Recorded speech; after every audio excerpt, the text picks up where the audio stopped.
يظهر بها مانشستر. الجهة اليمنى ماغواير، فاران ودلو على الطرف الأيسر، أما في خط الوسط كازيميرو في المقدمة. أعتقد بأنه سيلعب بنفس هذا النظام، لن يغير كثير.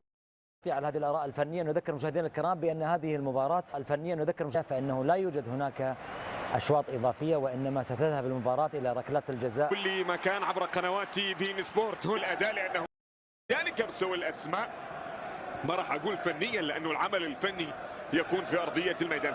هذا هاري ماغواير حاضر أساسيا في هذه، تصل إلى مارسيال، عودة بعد ذلك يتراجع لدينا كريستيان ماغواير في الخلف. سفيان مرابط حاضر وموجود، تمريرة تواجد في الخلف، انه مرابط لم يذكر الان، يعيدها الى سفيان مرابط، لكن سيكون له دور فعال في وسط البرتغالي، والتسديده التي تاتي من سفيان، لكن تماما من خلال هذه الخطيه في وسط الملعب، والتسديده التي كانت من سفيان فالاساسا، وشلون بكره عرضيه، وفي النهايه كنا عادت نقلت بشكل ممتاز في الجهه اليمنى.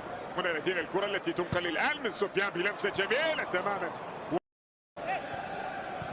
خارجية على مستوى دوري الأبطال أمام البايرن، والكرة الآن تنقل من سفيان لمصلحة اليونايتد. السلام ذلك بالنسبة لكريستال. هذا سفيان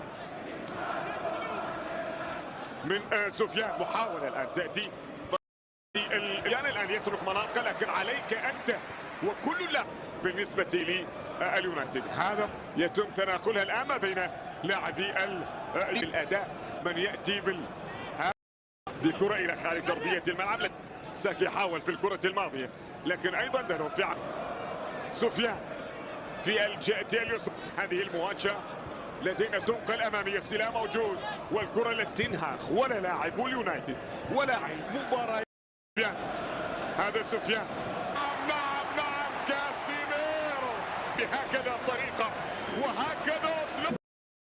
هذه الكرة الآن سفيان عنده الكرة مرابط بهدفين في أقل من نص ساعة، هذا أمر لم يحدث كثيرا لليونايتد مع المهدل. هنا لدينا الكرة سفيان ماوت عنده الكرة في الجهة اليسرى.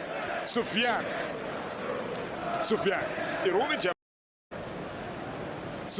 راك ساكي عنده الكرة، محاولة من راك أن يتقدم من أمام سفيان، لكن هذه لعبته، هذا قوته في عملية إبعاد. صعب شوف، خلاص انتهى موضوعك.